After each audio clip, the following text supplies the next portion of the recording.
ব্যাখ্যা আপনিও পান নাই, আমরা কেউ পাই নাই যে কেন আসলে তাকে নিয়োগ দেওয়া হলো। এখনো বলছিলেন না, ওনাকে নিয়োগ দেওয়া হয় নাই, ওনাকে অব্যাহত রাখা হয়েছে পদ পরিবর্তন করে। উনি সরকারি ছিলেন, সরকারি আছেন, ওনাকে তো নতুন করে নিয়োগ দেয় নাই। হুম, উনি নিয়োজিত ছিলেন, ওনাকে দপ্তর পরিবর্তন করা হয়েছিল। হুম, হুম। উনি তো পতাকা খোলেন নাই, উনি এক পতাকা নিয়ে গিয়েছেন, এক সরকারের পতাকা নিয়ে, আবার আরেক সরকারের পতাকা নিয়ে ফেরত এসেছেন। উনি তো পতাকা খোলেন নাই, অতএব ওনার নিয়োগটা ধারাবাহিক নিয়োগ, ফলে উনি নিয়োগকৃত হচ্ছেন ইউনূসের মাধ্যমে, আর ওনাকে পদে বহাল রেখেছে বিএনপি সরকার।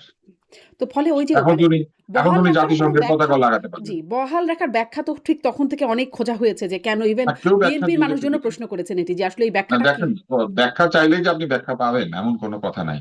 ব্যাখ্যা দিলে ভালো। জি। যত ব্যাখ্যা দেয় একটা সরকার, তত সে ট্রান্সপারেন্ট হয়। যেমন শেখ হাসিনা কোনো ব্যাখ্যা দিতেন না। হুম, ওনার মনের ইচ্ছা উনি জাহিদ মালিককে আহ, স্বাস্থ্যমন্ত্রী বানিয়ে রেখেছিলেন, একটা উজবুক স্বাস্থ্যমন্ত্রী। তারপরে ওনার মনের ইচ্ছা হলো উনি কাউকে যে কোনো পদে পদ দিয়ে দিতেন। তাকসিম নামে একটা লোক ছিল, শুনেছি ওয়াসিম। ওটা তার ছোট বোনের আত্মীয়। সেই তাকসিম বছরের পর বছর ওয়াসার ময়লা পানি আমাদেরকে খাইয়েছে, তার কোনো পদের পরিবর্তন হয়নি, তার বেতন বেড়েছে। সে বছরের মধ্যে বিরাট সময় ছুটি নিতে আমেরিকাতে এসে মানে আমেরিকাতে আসবে, বা তার বিদেশে তার পরিবার আছে, থাকতে হবে, এরকম কিছু একটা অজুহাত দিয়ে। তো ওই স্বৈরতান্ত্রিক যে বিষয়গুলি আহ ব্যাখ্যা দিত না তো। হুম। তো ওইরকম ব্যাখ্যা যত না দিবে, তত মানুষের মনে ফিলিং হবে যে খানিকটা হাসিনা খানিকটা ইউনূস। তো খানিকটা হাসিনা খানিকটা ইউনূস, এটা না হয়ে বরং আমি মনে করি যে ব্যাখ্যা দিলে ভালো হতো। কিন্তু ব্যাখ্যা দেওয়া না দেওয়া তো আসলে কর্তার ইচ্ছা। জি। এখানে তো এখন আমরা এখানে বলতে মানে দেখি যেহেতু না। ব্যাখ্যাটা পাওয়া যায় না, তখনই প্রশ্ন হয় যে কোনো চাপ আছে কিনা বা কোনো রকম বিশেষ রকমের কোনো সমীকরণ আছে কিনা? সেরকম কি কিছু হ্যাঁ, এই যে এখানেও কাজ করতে পারে? এখানেও তাকসিমকে কাজ করতে পারে? মানে মানে রাষ্ট্রপতি নিয়োগের চাপ, ক্ষেত্রে? না না, চাপ আছে কি নাই এটা আমরা বলতে পারবো না, আর চাপ হুম, কাজ করবে কি করবে না এটাও আমরা বলতে পারি না। যেমন ধরেন তাকসিমের কথা যে বললাম, তাকসিমকে ওয়াসার এমডি পদে রেখে দেওয়ার জন্য কার চাপ ছিল? হুম, তাই না? ছিল তো। কিছু কিছু চাপ আছে নিজে অনুভব করে মানুষ, মনের ইচ্ছা। তাই না? কিছু কিছু চাপ আছে বাইরে থেকে আসে, কিছু কিছু চাপ আছে দলের ইচ্ছা। তো কোন চাপে কি হবে এটা তো আমরা জানি না।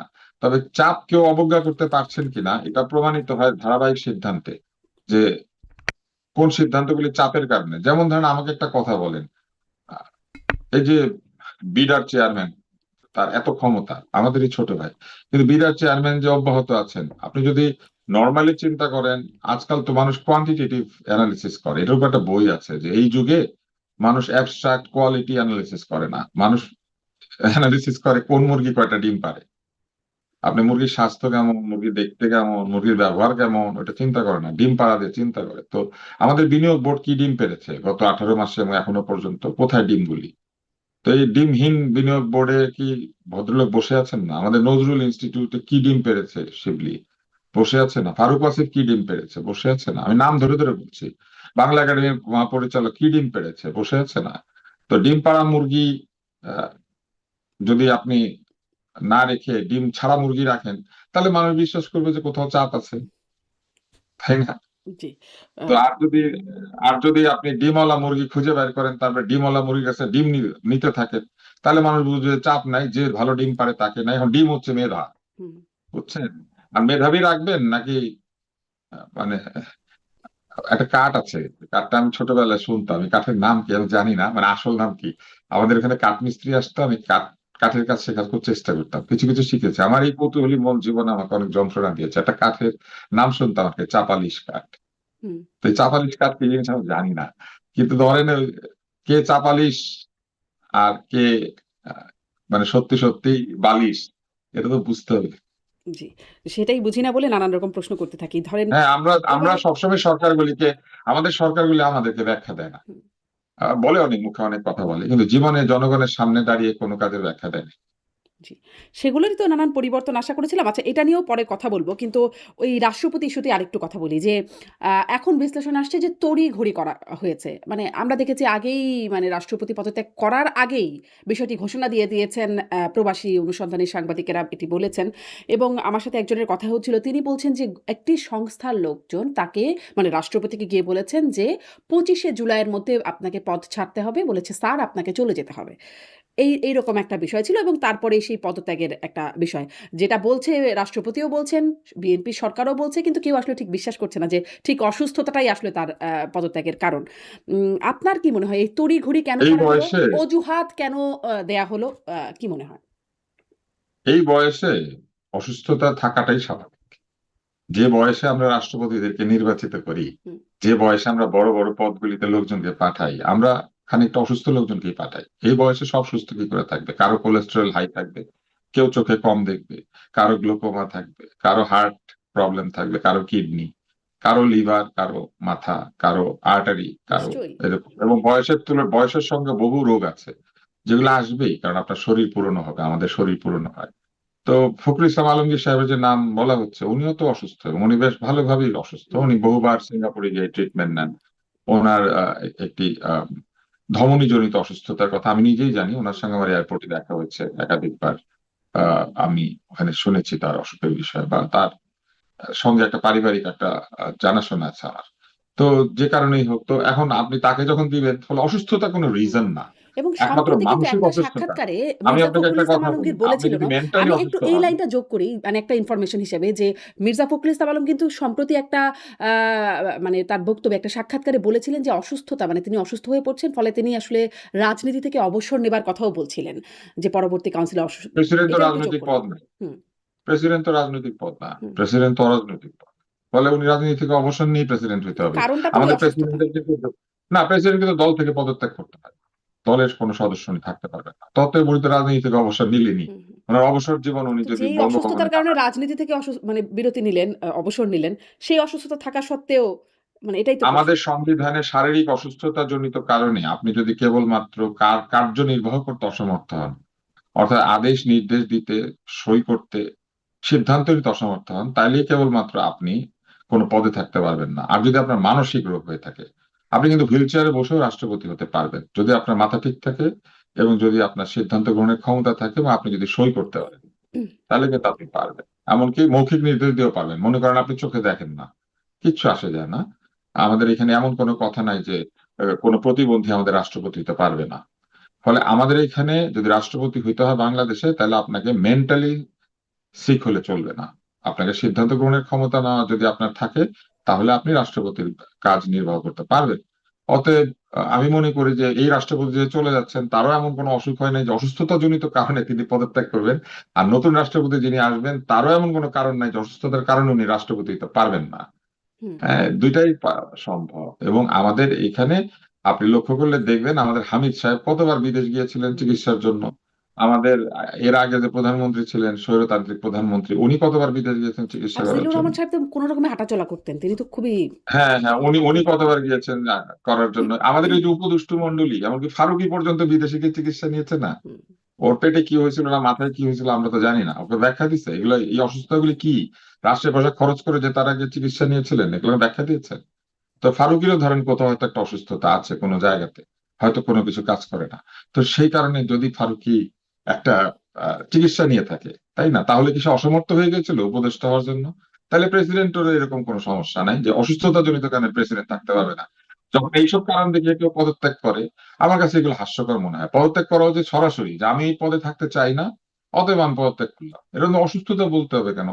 না মাথা ঘুরায় এটা বলতে হবে কেন? আপনি বলবেন যে আমি এই পদে থাকতে ইচ্ছুক না, হুম। ব্যাস। অনিচ্ছুক ব্যক্তিকে তো আপনি পদে রাখতে পারবেন না।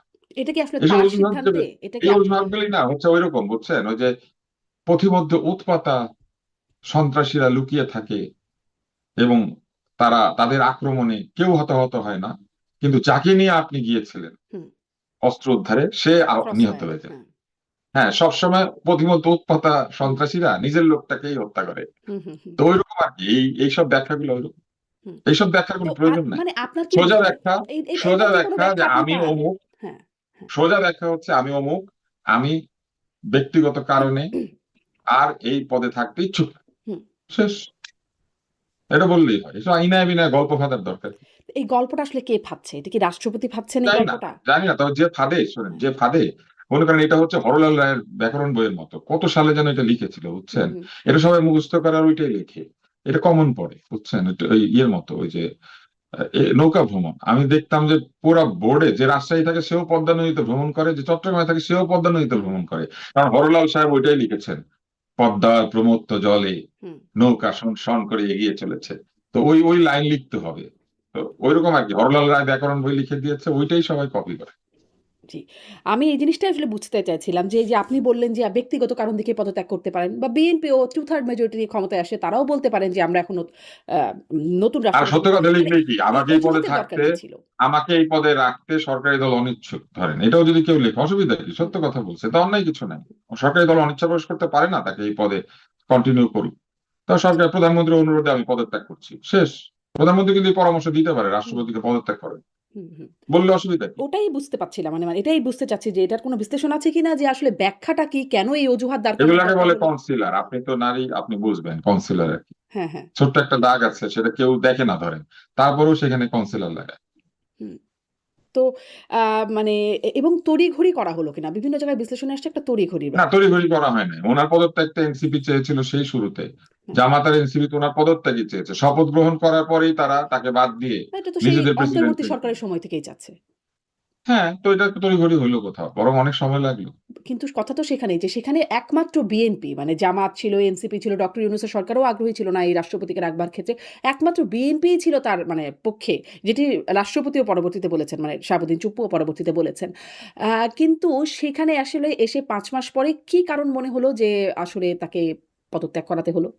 সেটা আমরা জানি না, তবে এটা তো স্বাভাবিক যে আপনি যখন সরকার পরিচালনা করবেন, আপনি রাষ্ট্রপতি পদে একজন আস্থাভাজন ব্যক্তিকে চাইবেন যাকে নিয়ে আপনার কোনো টেনশন হবে না, হুম, তাই না? টেনশন ফ্রি থাকার জন্যই তো শেখ হাসিনা শাহাবুদ্দিন সাহেবকে রাষ্ট্রপতি বানিয়েছিলেন। উনি তো দুইটা শাহাবুদ্দিনকে রাষ্ট্রপতি বানালেন। শাহাবুদ্দিন নামটার প্রতি মনে হয় ওনার অনেক একটা হুম। এক ধরনের ভালোবাসা আছে, তাই না? উনি প্রথম যেবার 96 বিএনপিরও কি সালে আসলেন। রাষ্ট্রপতিকে পদচ্যুত করার পেছনে একটা ভালোবাসা আছে? মানে বদরুদ্দোজা চৌধুরী তারপরে মানে না, না, বিএনপি রাষ্ট্রপতি পদটাকে অনেক গুরুত্বপূর্ণ বলে মনে করে বলে আমার ধারণা। কেননা শহীদ রাষ্ট্রপতি জিয়াউর রহমান তো প্রেসিডেন্সিয়াল ফর্মেই ছিলেন। হুম, বিএনপি কিন্তু প্রেসিডেন্সিয়াল ফর্মের গভর্নমেন্টও চাইতো একসময়। হুম, ৩ জোটের রূপরেখার কারণে গণভোটের মাধ্যমে পরে এই সংবিধানে পরিবর্তন এনে আমাদের এখানে প্রধানমন্ত্রী শাসিত সংসদীয় সরকার স্থাপন করা হয়েছিল।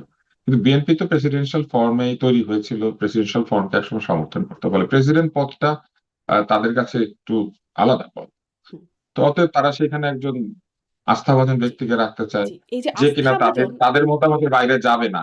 আর একই কাজ কি শেখ হাসিনাও করেন নাই? এই জিল্লুর এই রহমান তার ওই এক মতামতের শাহাবুদ্দিনের বাইরে কি পরে, শাহাবুদ্দিন চুপ্পু ওই এক যাচ্ছিলেন? শাহাবুদ্দিনের পরে আর কোন ব্যক্তিকে কি তিনি নিয়োগ দিয়েছিলেন এই আহ শেখ হাসিনার সরকার, যে কিনা আওয়ামী লীগের ইয়ে না, মানে আজ্ঞাভাজন না? হুম। মানে কেউ কি দেয়? কেউ কি দিয়েছে এটি আজ্ঞাভাজন ছাড়া? ওই যে একবার শেখ হাসিনা দিয়েছিলেন শাহাবুদ্দিনকে, হ্যাঁ। এরপর আর কেউ দেয় নাই। মানে তাহলে তো মানে এটি আসলে দলীয় পদই মানে দলীয়ভাবেই বিবেচনায় আসে মানে কিন্তু আ এইটাই তো ইউনূস, আলী রিয়াজ হ্যাঁ, এরা বললেন যে না, না, না, এ হতে পারে না, তাই না? ওই যে যাত্রা দলের মধ্যে বিবেক ঢুকে বলে না হুম, হুম, যে না, না, না, এ হতে পারে না, হুম, রাষ্ট্র কি তবে এইভাবেই চলবে, রাজ্য কি তবে এইভাবেই যাবে, এভাবে প্রশ্ন করতো না? হুম, তো ওনারা আমেরিকা থেকে উড়ে হুম, গিয়ে আলী রিয়াজ, শুনলাম ইন্ডিয়ানাতেই থাকে, তো আলী রিয়াজ এগুলা করেছিল না, তো আলী রিয়াজ এখন কোথায়? তারা এখন, এই জন্যই তো আমি বললাম যে ইউনূসের উচিত হবে না যে উনি যে আজ্ঞা ভাজন হুম, হিসেবে বা আস্থা ভাজন হিসেবে যদি এখানে যান, তাহলে তো প্রমাণিত হবে উনি উনি উনি বিএনপির দলদাস, তা প্রমাণিত হবে না। হুম। এই যে মানে আস্থাভাজন সম্প্রতি গণমাধ্যমে দেখছিলাম যে আম সরকার তাদের আস্থাভাজন নয় বা তাদের কাছে ঝুঁকিপূর্ণ মনে হয় এমন কাউকে প্রশাসনে বা কোথাও রাখছে না। তার সাথে এই রাষ্ট্রপতির কথাটাও আলোচনায় আসছে এটা যে কেউ রাখে না, জানেন? হ্যাঁ, এটা কেউ রাখে না, কারণ আমাদের দেশের তাহলে কি সরকার ঝুঁকিতে জনগণ, আছে সেনাপ্রধানও? না, ওনার চাকরি শেষ হবে, যখন একদিন শেষ হবে উনি হয়তো রিটায়ার করবেন, নাহলে এক্সটেনশন পাবেন। হুম। মানে কিন্তু তিনি আসলে মানে আস্থাভাজন নিয়ম তো তাই। শেখ হাসিনার আমলে নিয়োগকৃত, তিনি তার আত্মীয়তার না, সম্পর্ক এখন আছে আপনি যদি আস্থাভাজন। এই কথা চিন্তা করেন, মানে বাংলাদেশের সরকারি চাকরির মেয়াদ কতদিনের? বাংলাদেশের সরকারি চাকরির মেয়াদ হচ্ছে 25 বছরের। তার মধ্যে 17 আর 2 19 বছর ছিল একটা অন্তর্বর্তী সরকার আর শেখ হাসিনার সরকার। তাহলে 19 বছরে এই 80% লোকের নিয়োগ তো হয়েছে এই আমলে, বা 60% লোকের নিয়োগ হয়েছে এই সময়গুলিতে। কতজনকে আপনি বাদ দিবেন? এটা আমার মনে হয় না। উপরের দিকের পদগুলিতে আসলে হুম, মানে নিজের লোক সেনাপ্রধানের পদ তো বসানোর একটা একদম খুব আগ্রহ উপরের থাকে। দিকেই বটে। না, কিন্তু ইয়ে তো সেনাবাহিনীতে এভাবে চলে না। সেনাবাহিনীর একটা চেইন অফ কমান্ড আছে। সেখানে সেনাবাহিনীতে অন্যান্য জেনারেলরা আছেন, তাদের সঙ্গে সেনাপতি মিটিং করেন, তাই না? আমরা দেখলাম না 5ই আগস্টের সময় আমাদের যিনি সেনাপতি তিনি একটা মিটিং করেছিলেন না, তার হুম, যারা যারা তার অধীনস্থ তাদের সঙ্গে, আমাদের তো মনে আছে। তাহলে হ্যাঁ। ওইভাবে তো সেনাবাহিনী চলে। সেনাবাহিনী তো স্বৈরতান্ত্রিক প্রতিষ্ঠান না। জি, মানে সেনাবাহিনী হচ্ছে একটি কিছুই তো আসলে স্বৈরতান্ত্রিক হবার কথা না। গণতান্ত্রিক ভাবে ক্ষমতায়িত একটি স্পেশাল বাহিনী বা একটা স্পেশাল কর্মচারীদের দল যারা একটা কাজ হুম, করে। সেনাবাহিনী অনেকটা মেডিকেল সার্ভিস অথবা এই যে শিক্ষা ক্যাডার, একটা প্রফেশনাল সার্ভিস সেনাবাহিনী। তো যেমন ডাক্তাররা ডাক্তারই করবে, আপনি চাকরিতে যাই রাখেন তাকে ডাক্তারই করতে হবে, এবং সেনাবাহিনীতে যারা চাকরি নেন তারা সেনাবাহিনীর কাজই করতে হবে, অন্য কাজ করতে পারবে না। সেরকম শিক্ষক যারা ঢুকে তারা শিক্ষকতাই করবে, অন্য কিছু করতে পারবে না। কিন্তু ধরেন আমলা যারা অ্যাডমিন ক্যাডারে ঢুকে তারা যে কোনো কিছু করতে পারে, লিফট লাগাইতে পারে, পুকুর কাটতে পারে, খিচুড়ি রান্না করতে পারে, এমপিএইচ করতে পারে, পিএইচডি করতে পারে, প্রেষণে নিয়োগ পেয়ে জাতিসংঘে চলে যেতে পারে, মানে যা খুশি তাই করতে পারে। এরা হইলো গিয়া তরকারিতে হলুদ কিংবা আলুর মতো, কিন্তু সেনাবাহিনী তো তরকারির হলুদ আর আলু না। কিন্তু সেনাবাহিনী ও প্রশাসনের আমলার কাজ করে কখনো কখনো, মানে বিভিন্ন প্রতিষ্ঠানে না, তারা নিয়োগ সেটা দেয়, সেটা সেটা সরকারের আইন শৃঙ্খলা নির্দেশে করে। বাহিনীর কাজ সেটা করে। সরকারের নির্দেশে করে, ওইটা ডাক্তারকেও নির্দেশ দিলে কি আর রাষ্ট্রপতি হয়? হয় না। হুম, সেটা বিশেষ করে বিষয়, কিন্তু মানে সেনাবাহিনী একটা বাহিনী, তাহলে কি প্রশিক্ষিত আপনার বাহিনী। কাছে মনে হয় না, মানে যেই বিশ্লেষণে বলছিলেন যে আস্থাভাজনদেরকে রাখতে চায় না, বা ওই মানে যুগান্তরই আমি দেখছিলাম এই বিশ্লেষণ দেওয়া হচ্ছে যে আওয়ামী লীগের সাথে সম্পর্কিত কাউকে রাখতে চায় না ওই সময়, এবং তার সাথে সাথে দেখলাম যে কতগুলো খবরের সাথে সাথে পড়ছিলাম যে 32 জনকে যুগ্ম সচিব পর্যায়ে তাদেরকে সব মানে তাদেরকে তাদের সরিয়ে দেওয়া হয়েছে। তারা আসলে ওই সময় রিটার্নিং কর্মকর্তার কাজ করেছিলেন 18 নির্বাচনে। চাকরিচ্যুত করা হয়েছে, পুলিশেও ওরকম, পুলিশের অনেককে চাকরিচ্যুত করা হয়েছে, প্রশাসনের অনেককে সরিয়ে দেওয়া হয়েছে। তাছাড়া তো মানে এই যে সব জায়গা থেকে সরিয়ে দেওয়া হচ্ছে, ওই একটা জায়গা আস্থাভাজন খুঁজবার জন্য, সেই একই মানে হিসেবে সেনাপ্রধানও কি কোনো রকম টার্গেট আছে কিনা? না, সেনাপ্রধানকে মানে আমার মনে হয় না যে এইভাবে বিবেচনা করা যাবে, কেননা তিনি আগস্ট মাসের যে গণ অভ্যুত্থান সেই সময় অত্যন্ত ভাইটাল রোল প্লে করেছেন, ফলে তাকে এই বিবেচনা করাটা আসলে খুব সহজ না। হুম, মানে আম, রাষ্ট্রপতিও তো মানে খুব। আপনি যেভাবে বলছেন, হ্যাঁ, তাকে তাকে দলগত বিবেচনায় নিয়োগ দেওয়া হয়ে থাকলেও তার কার্যক্রমের মধ্যে দলগত বিবেচনা ছিল না হুম, যেহেতু, তাই না? অতএব তাকে দলীয় ভাবে বিবেচনা করার রাষ্ট্রপতির কি সুযোগ ছিল? নাই। মানে রাষ্ট্রপতিকে তো যা বলা হচ্ছিল তাই অবশ্যই করছিলেন। ছিল, না অবশ্যই ছিল, রাষ্ট্রপতির ছিল। রাষ্ট্রপতি আহ, বক্তৃতা দেন নাই এক সময়, উনি না, ওটা এটাও তো তো আগে, বলেছেন যে ওটা তো আগের কথা। হ্যাঁ, তো ওনার কাজকর্মের মধ্যে তো ওই দলীয় আস্থাভাজনতা ছিল। এবং শুধু তাই না, উনি কাজে আবার সেই আস্থা প্রমাণ করার চেষ্টাও করেছেন। রাষ্ট্রপতিকে আপনি সহজে হুম, নির্দলীয় কল্পনা করতে পারেন না, তাকে কি এখন যেটা বিচারের দাবি সত্যি। করছে এনসিপি? মানে তারা খুবই শক্তভাবে। রাষ্ট্রপতি রাষ্ট্রপতি তার ওই সময়ের যে কথাবার্তা সেখানে এটাও বলেছিলেন যে উনি শেখ হাসিনাকে একসময় সালাম করতেন, হুম, যে যেদিন শেখ হাসিনা সালাম নিলেন না উনি টের পেলেন যে উনি রাষ্ট্রপতি হতে চলেছেন হুম, বা কিছু একটা বড় পদ পাবেন, তো রাষ্ট্রপতি সেগুলো বলেছেন না। উনি ভেবেছেন। তারপর সিরাজগঞ্জে গিয়ে ঝড় বৃষ্টি আসছে, তখন উনি বলেছিলেন না যে কিসের ঝড়, তুফান উনি তুলবেন বা ঝড় উনি তুলবেন, তো এরকম কথাবার্তা বলেছিলেন না। রাষ্ট্রপতি মূলত একজন আমলা ছিলেন, এটা আমাদেরকে মনে রাখতে হবে। উনি বিচারক ছিলেন। সরকারের আজ্ঞাবহ ছিলেন, ফলে যখন যে সরকার তাকে যে আজ্ঞা করেছে উনি সেটাই পালন করেছেন। উনি শুরুতে পালন করেছেন শেখ হাসিনা সরকারের আজ্ঞা, তারপরে অন্তর্বর্তী সরকারের আজ্ঞা, তারপরে এখনকার তো সরকারের আজ্ঞা। এমন আজ্ঞাবাহী উনি একজন আজ্ঞার বাইরে ব্যক্তিকে, কিছু করেন এমন না। আজ্ঞাবাহী একজন ব্যক্তিকে ঝুঁকিপূর্ণ কেন মনে হলো? কারণ উনি ঝুঁকিপূর্ণ না। শেখ হাসিনা যারা আজ্ঞা দিল, শেখ হাসিনার জন্য কি উনি খুব উপকারী বা ভালো হয়েছিলেন? উনি কার জন্য উপকারী হয়েছেন? উনি আমলা, উনি সংবিধানের জন্য উপকারী হয়েছেন। উনি ওনার যেটা দায়িত্ব উনি সঠিকভাবে পালন করেছেন। উনি সংবিধানকে ঠিক রাখার চেষ্টা করেছেন। সংবিধান অনুযায়ী ওনার উপর যা দায়িত্ব আছে উনি সেটার বাইরে যাওয়ার চেষ্টা করেন না। ওনাকে রাষ্ট্রপতি পদে রাখা হয়েছে। রাষ্ট্রপতিকে যেভাবে যেভাবে সংবিধানে হুম, আছে বলা আছে উনি সেভাবেই চলেছেন। প্রধানমন্ত্রীর পরামর্শে উনি চলবেন। এরপর উপদেষ্টার পরামর্শে চলেছেন। এখন আবার নতুন প্রধানমন্ত্রীর পরামর্শে চলবেন। এটাই তো হওয়ার। হুম। ফলে মানে আমার ওখানেই প্রশ্ন, তাহলে তাকে ঝুঁকিপূর্ণ কেন মনে হচ্ছিল? মানে তিনি তো খুবই আজ্ঞাবাহী, সুন্দরভাবে সংবিধান মোতাবেকই কাজ করে যাচ্ছিলেন। এমনকি সরকারও অন্যদেরকে তাই কেন করেছিল। ঝুঁকিপূর্ণ মনে হয়েছে? এই যে আপনি 32 জনের নাম বললেন, আপনি আমাকে উত্তরটা দেন। এই যে 32 জনকে সরিয়ে দিয়েছে, কেন ঝুঁকিপূর্ণ মনে হচ্ছে? ওই যে তাদের একটা কারণ ব্যাখ্যা, তারা একই, রিটার্নিং কর্মকর্তা হিসেবে কাজ করেছিল 18 তে।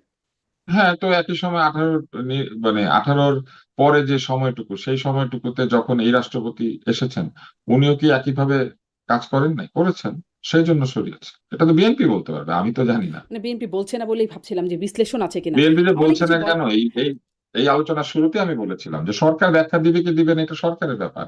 আমাদের কোন সরকারই ব্যাখ্যা দেয় না। আপনি বরং একটা উদাহরণ দেন যে কোন সরকার ব্যাখ্যা দিয়া পাশ করেছিল পূর্ণ নম্বর পাইয়া, থাকে না ওই যে কাটা হেরি কান্ত কেন কি কমল কমল তুলিতে। তুলিতে। হ্যাঁ, কমল তুলিতে, হ্যাঁ।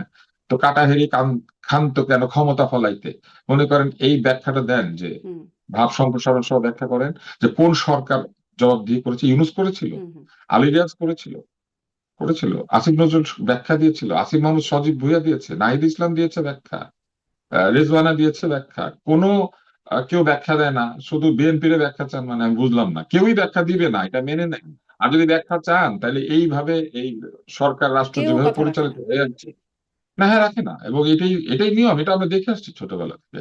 এই নিয়ম ভাঙার জন্য যারা কিন্তু এসেছিল নতুন তারা কি বন্দোবস্ত তো করেছিল না এই হবে, প্রশ্নটা। নতুন বন্দোবস্ত হবে। আপনি প্রশ্ন করেন যে এই নিয়ম ভাঙতে যারা এসেছিল, যারা এসে বলেছিল কার আর ওই লৌহ কভার মুখস্থ করে আসলে পরে মনে করেন আপনি বিরাট নজরুল প্রেমী, তো এই লোকগুলো এখন কোথায়? তারা তারা এসেছিল না, বলেছিল না যে তারা সব বদলাই দিবে। তারা কি বদলেছে আসলে? তো কি গণেশ উল্টেছে বলেন না, আমাদের একটা বাগধারা আছে গণেশ উল্টানো। তো কি গণেশ ও তারা উল্টালো সেটা তাদেরকে প্রশ্ন করেন। তারাই তো ব্যাখ্যা দিল না 2 বছরের। আর যারা বছর পর বছর ব্যাখ্যা দেন আপনারা তাদের কাছে ব্যাখ্যা চান। তাদের কাছ থেকে তো কেউ ব্যাখ্যা চাইলোও না, মানে পরবর্তী সরকার এসে যে তাদের কাছে কোনো জবাব চাইবে। সংসদে স্বরাষ্ট্রমন্ত্রী বললেন প্রধানমন্ত্রীকে অনুরোধ করব দুদককে দিয়ে, মানে অন্তর্বর্তী সরকারের 2 বছরে বা 18 মাসের কর্মকাণ্ডের একটা তদন্ত করতে, দুর্নীতি তদন্ত করতে। মানে কেউ করলো না, অনেক অভিযোগ ছিল। এমনকি প্রধানমন্ত্রীর মুখ্য সচিব এখন বর্তমানে যিনি, তিনিও বলেছিলেন 8 জন উপদেষ্টার বিরুদ্ধে সুনির্দিষ্ট অভিযোগ আছে। আর আসিফ মাহমুদ সজীব ভুঁইয়া তো নানান কর্মে তখন আলোচিত ছিলই। কেউ তো ব্যাখ্যাও চাইলো না, মানে তাদের ব্যাখ্যাও তো এই সরকার চাইলো না। হ্যাঁ, কেউ কারো ব্যাখ্যা চায় না, কারণ যে ব্যাখ্যা দিবে না সে আরেকজনের ব্যাখ্যা কেন চাইবে? আমি তো এটাই বারবার বলছি যে আমাদের নির্বাচিত সরকারগুলি কখনো ব্যাখ্যা দেয়নি। কিন্তু যারা এসে বলেছিল আমরা ব্যাখ্যা দিব তারাও দেয় নাই, তাহলে কে ব্যাখ্যা দিবে? আপনি এখনো ব্যাখ্যা খুঁজে যাচ্ছেন, তাই না? ওই যে আমি একটা গল্প বলি আপনাকে, হোজ্জা সাহেবের আংটি হারিয়ে গেল। হুম। তো আংটি হারিয়ে গেছে অন্ধকার গলিতে, উনি আলোর নিচে খুঁজে। তো ওনাকে জিজ্ঞেস করছে অন্ধকার গলিতে আংটি হারিয়েছে, আপনি আলোর নিচে খুঁজেন কেন? বলে আলো ছাড়া আমি আংটি পাবো কোত্থেকে? তা আপনাকে আমি এই প্রশ্নটা করি, আপনি ব্যাখ্যা করেন যে আপনি কেন এই ল্যাম্পপোস্টের নিচে এসে এই ব্যাখ্যা খুঁজতেছেন। হুম। মানে ব্যাখ্যা চাওয়াটাই অমূলক একটা না, আপনি আলোর নিচে ব্যাখ্যা খুঁজতেছেন কিন্তু আংটি হারিয়েছে অন্ধকারে। হুম। আচ্ছা। আহ, আরো কিছু অন্যান্য কিছু প্রসঙ্গেও যাই যে আপনি আমাকে বলেন শেখ মুজিবুর রহমান কোনদিন ব্যাখ্যা দেন নাই উনি কেন এত গণতান্ত্রিক লোক কেন বাকশাল বানাইলেন, উনি ব্যাখ্যা দেন না। উনি তাজউদ্দিনকে কেন বরখাস্ত করেছিলেন, উনি ব্যাখ্যা দেন না। তারপরে মুশতাক এসে ক্ষমতায় উঠলো, মুশতাক যে লেজ তুলে পালিয়ে গেল, তার কিন্তু কোনো সাজা হয় না। আপনি লক্ষ্য করে দেখেন আওয়ামী লীগ তার সাজা দিতে পারে না, কেউ দেয় নাই। হুম, তার কোনো সাজা হইল না, কোনো ব্যাখ্যা আছে? ব্যাখ্যা নেই। জিয়াউর রহমান সাহেব হত্যা করা হইলো, সে হত্যাকারী এখন এসে ধরা পড়ে এত বছর পরে। এর মধ্যে বিএনপি 2বার ক্ষমতা এসেছে, আওয়ামী লীগ এসেছে, এখন ধরা পড়ে মুজাফফর। মুজাফফরের এত কি পাওয়ার, তাই না? কোনো ব্যাখ্যা আছে? ব্যাখ্যা নেই, তাই না? এই যে কানাডা প্রবাসী নূর নাকি যেন হত্যাকারী, তারে ফেরত আনতে পারলো না, কোনো ব্যাখ্যা আছে? ব্যাখ্যা নাই।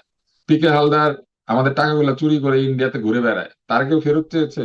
এই যে ইউনূস, যে কিনা সব এনে দিব, সব করে দিব, চুরির রাজ্য শেষ করে দিব, হুম, তার সময় দুর্নীতিও বাড়লো, আর সে একবারও পিকে হালদারকে ফেরত চেয়েছে তার সময়? যে কিনা মানুষের টাকা লুট করে ওখানে গেল, ভারতই তো ছিল। আপনি হাসিনার আনতে পারবেন না, আপনি পিকে হালদারও পারেন না, তাই না? তারপরে আপনি এবার বলেন এই অন্তর্বর্তী সরকার যে আসলো তারা কোনো ব্যাখ্যা দিয়েছে? মঈন উহ আহ, উনি কোনো ব্যাখ্যা দিয়েছিলেন? মঈন উহ আর সাথে যে ছিল মাসুদ সাহেব, তাই সে এখন এসে গ্রেপ্তার হইলো। সে যে মাঝখানে এমপি হইলো, সে যে মাঝখানে রাষ্ট্রদূত হইলো, অস্ট্রেলিয়াতে কাটাইলো, ব্যাখ্যা দিয়েছে কেউ? দেয় নাই। এখন আপনি এসে আবার ওই অন্ধকারে আংটি হারিয়ে আপনি আবার ব্যাখ্যা খুঁজেন। হুম। মানে তাহলে কিছু পরিবর্তন হলো না, এত গণ অভ্যুত্থান হয়ে গেল। হ্যাঁ, পরিবর্তন হইলো না, আমার প্রশ্ন সেইখানেই যে এত যে রক্তপাত হইলো, এত যে বড় বড় কথা হইলো, রক্তপাত নিয়ে ব্যবসা হইলো, কিন্তু কেউ তো ব্যাখ্যা দিল না। জি। এই যে 100 কোটি টাকা বরাদ্দ দেওয়া হয়েছিল জুলাই ফাউন্ডেশনে, তারপরে কেন জুলাইয়ে যারা আহত নিহত তারা এখনো কেন চারিদিকে হাহাকার করে? 100 কোটি টাকা কাকে দিল, কেমনে দিল, কি হইলো, পরিকল্পনা কি হইলো, কিভাবে খরচ হইলো, কিছু জানলো না, তাই না? মুগ্ধ মারা গেল, স্নিগ্ধ চেয়ারম্যান হইলো, এটাই তো আমাদের ব্যাখ্যা। ভাই মরলে এক ভাই মরে, আরেক ভাই চেয়ারম্যান হয়। এক ভাই মরে, আরেক ভাই আধা রাষ্ট্রদূত হয়, প্রায় প্রায় হুম। রাষ্ট্রদূত বার্মিংহামে। কেন? জি। এগুলোর কোনো ব্যাখ্যা আছে? তাহলে মানে শুধু গণ অভ্যুত্থান হয়ে কি তাহলে এই অবস্থা যে শুধুমাত্র সংসদের মানুষগুলো বদলে গেল, চেহারা বদলে গেল, প্রধানমন্ত্রী, রাষ্ট্রপতি বা এদিকে প্রশাসন সব পরিবর্তন হয়ে গেল, মানে এই খালি পরিবর্তন? ফ্যাসিজম একটা আচরণ, এটা মনে রাখতে হবে। ফ্যাসিজম কিন্তু একটা আচরণ, এটা কিন্তু কোনো দল মত হুম, না, এটা একটা আচরণ। যে কোনো গণতান্ত্রিক ব্যক্তিও ফ্যাসিস্ট আচরণ করতে পারে, ভোটে জিতে, তারপর আইসা লোকজনকে পিটায়, মনে করেন গুম করে, খুন করে। অতএব ক্ষমতার যে দ্বন্দ্ব এবং বাংলাদেশের ক্ষমতার যে চরিত্র, এই চরিত্র কোনো ব্যক্তি বদলাতে পারবে না। এটা বদলাতে গেলে যে ধরনের ড্রাস্টিক হইতে হবে এবং যে ধরনের পরিকল্পনা নিয়ে সামনের দিকে অগ্রসর হইতে হবে, সেটা খুব সহজে হয় না। জি। আমি আপনাকে একটা মজার তারেক তথ্য দিই। রহমান বাংলাদেশে আমি নেমেই আপনাকে একটা বলেছিলেন, "I মজার have তথ্য a দিই। plan." হুম, আমি আপনাকে মজার তথ্য দিই। বল জি, এই সরকার ইলেকট্রিক ভেহিকেলের উপরে কর তুলে দিয়েছে, হেভি বাহবা, যে ইলেকট্রিক ভেহিকেলের কর উঠে গেছে, দেশ ইলেকট্রিক ভেহিকেলে ছেয়ে যাবে। কিন্তু ইলেকট্রিক ভেহিকেলে যদি বাস আসে, সেই বাসের ভাড়া কত হবে এটা ঠিক করা যায় না। ইলেকট্রিক ভেহিকেল আনার জন্য কোনো ব্যাংক লোন দিবে না। কেন দিবে না জানেন? বলে যে ইলেকট্রিক ভেহিকেল তো বাংলাদেশে কখনো সেকেন্ড হ্যান্ড মার্কেটে বেচা কিনা হয় নাই। এই হুম, ঋণ গ্রহীতা যদি ঋণ শোধ করতে না পারে, এই বাস কোথায় বেচবে? এটা নাকি তারা ঠিক করতে পারে নাই। এই জন্য আপনি ডিজেল গাড়ি আনতে গেলে 10% ডাউন পেমেন্ট করলে 90% লোন দেয় ব্যাংক, আর মর্টগেজ রাখে বাসটাকেই। হুম, আর সেইখানে এখন বলতেছে 30% দিতে হবে ডাউন পেমেন্ট, আর মর্টগেজ দিতে হবে জমি। তাইলে আপনি কি মনে করেন ইলেকট্রিক ভেহিকেলের কর তুলে নিয়েছে আর ঢাকা শহর ইলেকট্রিক ভেহিকেলে ভরে যাবে? ভরে যাবে না। কিন্তু ভরে যাবে কিসে? ব্যাটারি রিক্সায়। ব্যাটারি রিক্সা কি জিনিস? এটার কোনো আইন নাই, কানুন নাই, এটার কোনো লাইসেন্স নাই, পারমিট নাই, এটার ভাড়া নির্দিষ্ট করা নাই। এবং এগুলা কারা চালায়? দলীয় গুন্ডা হুম, পান্ডা হুম। মাস্তান এটা বদমাইশ, তোলার জন্য কিছু মাঝে, মাঝে কিছু অভিযানও কিছু হয়। পুলিশের দুর্নীতিগ্রস্ত কর্মকর্তা। হুম, অতএব রিক্সাতে ব্যাটারি লাগালে ঠিক আছে, কিন্তু বাস, ব্যাটারি বাস ঢাকা শহরে চলতে পারবে না। এখনো পর্যন্ত তার আইন মানা নেই, কানুন মানা নেই। এখন আবার কি বলছে জানেন? বুয়েটে পাঠায় বাস পরীক্ষা করবে। বাংলাদেশের সকল কিছু পরীক্ষা করার জায়গা হচ্ছে বুয়েট। বুয়েট নিজে নাকি এই বাস কোনোদিন চোখে দেখেছে। ও পরীক্ষা করবে কেমনে? একটা বই দেখে দেখে পরীক্ষা করবে। তাহলে বই দেখে যদি বুয়েটেই পরীক্ষা করতে পারে, তাহলে বাংলাদেশের যে কোনো ইঞ্জিনিয়ারিং ইউনিভার্সিটিতে এটা পরীক্ষা করা যায়।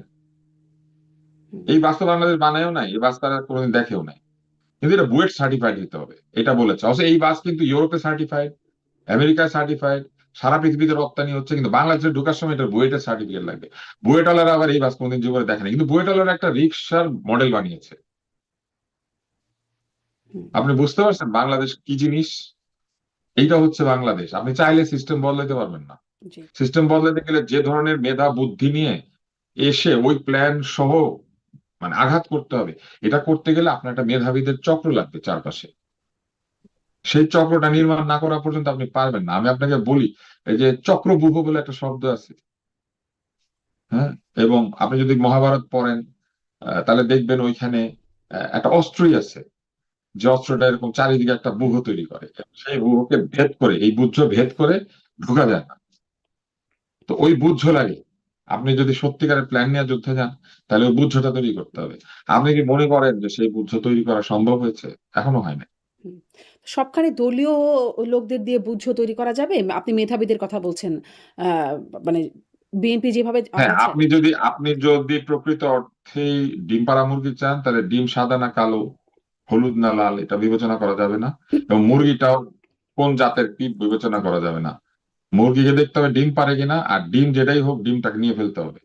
তো এই জন্য মেধাভিত্তিক সমাজ তৈরি করার যে চেষ্টা, সেই চেষ্টাটা যতদিন পর্যন্ত সফল না হবে, ততদিন পর্যন্ত আপনারা কেউ কোনো পরিবর্তন বাংলাদেশে দেখতে পাবেন না। হুম। আমি এইখানে এসে কোটা প্রথমেই না দিয়েছি মেধার একটা সেই বিষয়। স্লোগানের কোনো বাস্তবায়ন নাই। না, আমরা কোটা না মেধা বলেছি, কিন্তু পরে আমরা কি দেখেছি? পরে আমরা দেখেছি বাটোয়ারা, পরে আমরা দেখেছি আহ, দলীয়করণ। এরা নিজেরা কি নিজের দলের বাইরে কারো মেধাকে স্বীকার করে? ওরা মেধাবী লোকজনকে গালিগালাজ করে, রাস্তায় ছবি লাগিয়ে সেখানে অপমান করে। ওরা তাদের শিক্ষকদের ছবি লাগায়, তাদের হুম, শিক্ষক তো একটা মেধাবী ব্যক্তি, আমরা না হয় কেউ না, তাই না? কিংবা ধরেন যে ব্যক্তি সিনেমাতে সবচেয়ে বড় তারকা, কিংবা যে ব্যক্তি একজন বৃহৎ সাংবাদিক, এরা কি মেধা ছাড়া ওখানে গিয়েছে? তো এরা তাদেরকে জুতা পিটা করে, ওই জায়গায় পৌঁছায় নাই কিন্তু তাদেরকে জুতা পিটা করে। এরা কি মেধা চেয়েছে নাকি? কেউ কোনো মেধা চায় না। এদের নিজেদের দলের মধ্যে কজন মেধাবী আপনি বলেন? কথাবার্তা শুনলে আপনি বুঝেন না?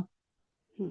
মানে একটু এর সাথে প্রাসঙ্গিক কথাই মনে হচ্ছে। মানে মেধাবী, বড় মেধাবী কিছুকে বের করে দিয়েছে। তাসলিম যারা ধরেন ভ্যালিড মেধাবী, ঢাকা মেডিকেল কলেজ সার্টিফাইড, অক্সফোর্ডে পড়াশোনা করেছে, নাই তো। মেধা, মেধা ওরা রাখতে চাইলে তো রাখতে পারতো, রেখেছে? এত না তাসলিম যারা যারা আপনারা সবাই আত্মহারা হয়ে গিয়েছিলেন, কোথায় তাসলিম যারা? সকলে আত্মহারা, কোথায় এখন? নাই তো। এই যে মেটিকুলাস ডিজাইনার মাহফুজ, কই দল কই? নাই তো, তাই না?